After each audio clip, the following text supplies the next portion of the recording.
안녕하세요. 교회 언니 소희입니다. 오늘은 제가 평소에 자주 하는 묵상을 하나 나누고 싶은데요. 왜냐하면 참 많은 분들이 착한 것과 친절한 것을 동일하게 여기고 계신 것 같아서예요.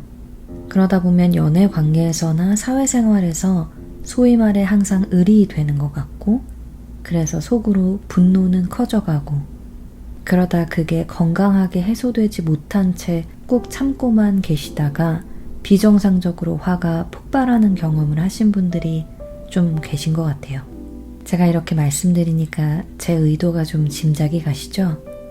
착한 것, 사실 100% 건강하다고 볼 수는 없을 것 같아요. 착한 사람들은 주로 예스맨들이 많죠. 거절을 잘 못합니다. 긍정적으로 얘기하자면 사람이 좋아 보이고 쉽게 화낼 것 같지 않지만 부정적으로 얘기하면 뭔가 사람이 물렁물렁하고 약해 보이고 말도 고분고분하게 잘 듣고 싫은 소리 못하고 그런 이미지죠. 그렇다면 예수님은 어떠셨을까요? 예수님은 착했을까요? 그분이 좋으신 분인 것에 대해서는 모두가 부인하지 못하실 겁니다. 그러나 그분은 착하지 않았습니다. 그분은 친절하고 따뜻한 분이었지 착한 분은 아니었어요. 즉 예스맨이 아니었다는 거죠. 심지어 예수님은 싸우기도 하셨는데요. 예수님이 가장 싫어했던 무리들이 누구죠? 바로 종교의 영, 외식의 영에 사로잡힌 서기관들과 바리새인들이었습니다. 예수님은 이들에 대해서는 매우 거칠게 말씀하셨어요. 뱀들아, 독사의 새끼들아 이러면서요. 마태복음 23장을 보시면 예수님이 하신 말씀들이 자세하게 나와 있습니다. 아주 분명하고 강한 워딩으로 저주를 하고 계시죠. 그 전에 22장을 봐도 아주 재밌는데요. 구밀복검하는 자세로 나타나서 예수님을 떠보는 바리새인들에게 어떻게 반응하셨죠? 바로 외식하는 자들아 어찌하여 나를 시험하느냐 이러시면서 절대 착하게 반응하지 않으셨습니다. 물론 우리야 예수님이 어떤 분인지 알고 읽으니까 통쾌한데 잘 모르는 사람이 그 모습을 처음 봤다면 분명히 예수님은 거칠고 예민한 분이라고 생각했을지도 모릅니다. 아니, 묻는 사람이 저렇게 예를 갖춰서 물어보는데 사람이 저렇게까지 말할 필요가 있어? 곱게 말하면 되지. 이랬을 수도 있다는 거죠. 그 외에도 제자들에게도 꾸짖으셨습니다. 베드로에게는 사탄아 물러가라 하신 것도 유명하죠.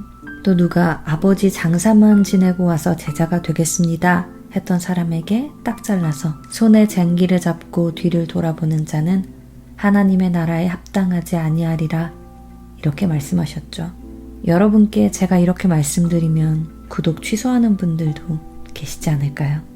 또 예루살렘 성전에서 가축을 팔던 것을 보고 분노하셔서 노끈으로 채찍을 만들어서 가축들을 내쫓고 돈 바꾸는 사람들의 돈도 다 쏟아버리고 상을 뒤엎어 버리시죠. 정말 열정이 가득한 분이셨습니다. 과연 그런 모습을 보고 예수님이 고분고분 착했다 할 수 있을까요? 그러나 우리는 압니다.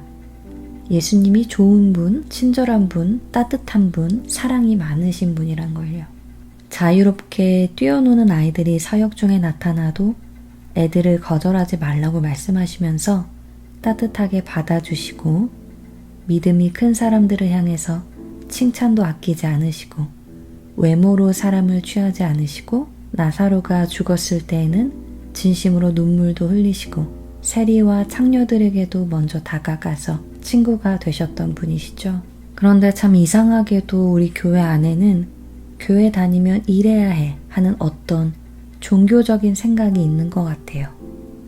마치 착하게 늘 예스만 해야 할 것 같고 각종 쿠셔너를 사용하거나 최대한 사람 좋아 보이게 말하는 풍토가 형성되어 있는 것 같아요.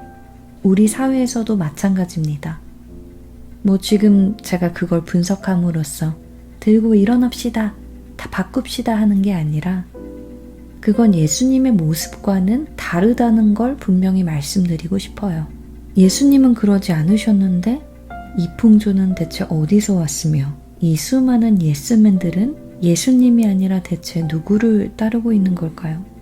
그렇다고 제가 늘 싸가지 없게 말씀하세요라거나 자기 자신만 이기적으로 생각하고 모든 부탁은 다 거절하세요라는 말씀을 드리는 게 아닙니다. 우리 안에 계신 성령께서는 상대방이 마음이 상하지 않도록 지혜롭게 말씀하도록 도우시고, 그러면서도 악한 영은 대적할 수 있게 도우십니다.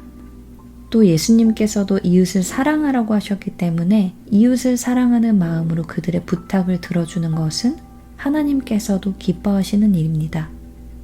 그러나 우리가 과도한 의무감으로 스트레스를 받아가면서 그럴 필요가 없다는 거죠. 무엇보다 부당한 착취이거나 무례한 부탁인데도 우리의 삶이 피폐해져 가면서까지 그들을 돕는 것은 하나님 입장에서도 낭비이며 옳지 않습니다. 예수님도 바리새인들이 골탕 먹이려고 희롱하려고 한 말을 착하게 받아주지 않고 제대로 한 방 먹이셨죠. 즉 자기 사랑 이상으로 과도하게 이웃을 위하는 것도 어쩌면 올바른 사랑이 아닙니다. 자기랑 가장 가까운 사람, 즉 자기 자신도 사랑하지 못하는데 어떻게 대체 누구를 사랑한다는 말인가요? 하나님께서는 여러분 한 사람 한 사람을 생명 다해 사랑하십니다. 누구는 더 사랑하고 누구는 덜 사랑하지 않으시죠. 하나님은 차별하지 않는 분이시니까요.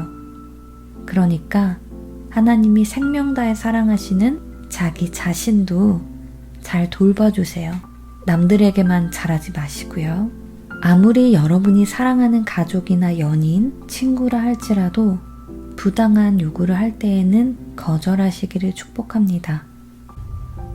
예를 들면 돈 빌려달라 그러고 안 갚거나 그러는 경우 많잖아요. 성경에서도 보증 서지 말라 그러죠. 개인적으로 보증뿐만 아니라 가까운 사이일수록 금전거래에 유의해야 한다고 믿습니다. 그래도 누가 정말 간절히 부탁한다면 기도해 보시고 마음에 평안이 없다 하시면 어려운 사정은 잘 알겠지만 저도 넉넉지 않으니 죄송합니다 하고 거절하시면 됩니다. 여러분의 그런 거절로 인해서 멀어질 사람이라면 어쩌면 멀어지는 게 보호하심일 수도 있습니다. 또 이성교제 중에 혼전 성관계에 대해서 종용하는 사람들도 있죠. 나를 사랑하면 잠자리를 갖자고요. 화를 내건 애원을 하건 그런 사람들은 그냥 조용히 보내시기 바랍니다. 그런 걸로 헤어지자고 협박하거나 겁을 주면 같이 있으면 더 해로운 사람이니까요. 그런 사람은 곁에 없는 게 여러분이 더 행복해지는 길입니다. 정말 사랑하는 사람은 그런 나의 결정을 존중해 줄 테니까 진심으로 여러분을 사랑해주는 사람을 속히 만나시기 위해서 그런 사람들을 얼른 떠나보내세요. 이처럼 언제나 착하게 사람들의 부당한 요구에도 쉽게 거절하지 못하고 무례한 사람들에게도 그냥 가만히 당하고 있는 게 하나님의 뜻은 아닙니다. 또 인간적으로 말하자면 그것은 오히려 본인을 지키지 못해 매력을 떨어뜨리는 요소가 될 뿐입니다. 매력은 자기 관리에서 나오잖아요. 그렇죠? 외모 관리, 커리어 관리만 자기 관리가 아닙니다. 여러분의 마음도 잘 지키셔야 합니다. 여러분의 평안도 무엇보다 잘 지키셔야 하겠죠. 그것이 진정한 매력입니다. 여유로움에서 나오는 매력이죠. 저는 오늘 이 말씀을 듣고 그동안 부당한 상황에서 자신을 지키지 못하고 무례한 사람들에게 착취당하고 계셨던 분들이 이제는 자신을 지킬 수 있는 분들이 되신다면 좋을 것 같습니다. 이미 앞서 소개해드린 대로 예수님이 더할 나위 없이 좋은 모델이시죠. 어떻게 보면 세상에서 말하는 츤데레와 비슷할지 모르겠지만 저는 비교가 안 된다고 생각합니다. 왜냐하면 그냥 행동과 달리 말만 툭툭하는 츤데레와 달리 예수님은 늘 리얼 그 자체셨거든요. 굳이 자신을 포장하거나 드러내지도 않으셨고 그렇다고 지나치게 숨기거나 비겁하지도 않으셨죠. 하나님 아버지께로부터 언제나 사랑을 받으시고 그런 사랑 가운데서 자신의 정체성을 분명히 깨달아 그 가운데서 당당하셨습니다. 그게 진정한 강함이죠. 센 척이 아니라. 누구도 빼앗을 수 없는 진정으로 건강한 자존감입니다. 그리고 그것이 바로 인류 역사상 가장 강력한 카리스마, 즉 매력을 만들어낸 비결입니다. 단언컨대 예수님보다 매력적인 사람, 지금까지 이 세상에도 없었고 앞으로도 없습니다. 여러분이 만날 그 배우자도 예수님보다 매력적일 수 없습니다. 그러니 매력적인 사람이 되고 싶은 분들은 예수님의 예를 보고 배우시기를 바랍니다. 진정한 자존감은 흔들리지 않는 겁니다. 그 누구도 손댈 수 없고 영향을 미칠 수도 없는 겁니다. 왜냐하면 그 자존감의 근거가 하나님에게 있기 때문입니다. 예수님처럼 하나님이 출처인 건강한 자존감을 갖고 모두 자기 매력으로 반짝반짝 빛나는 여러분들이 되시기를 소희감성이 기도하며 응원합니다. 감사합니다.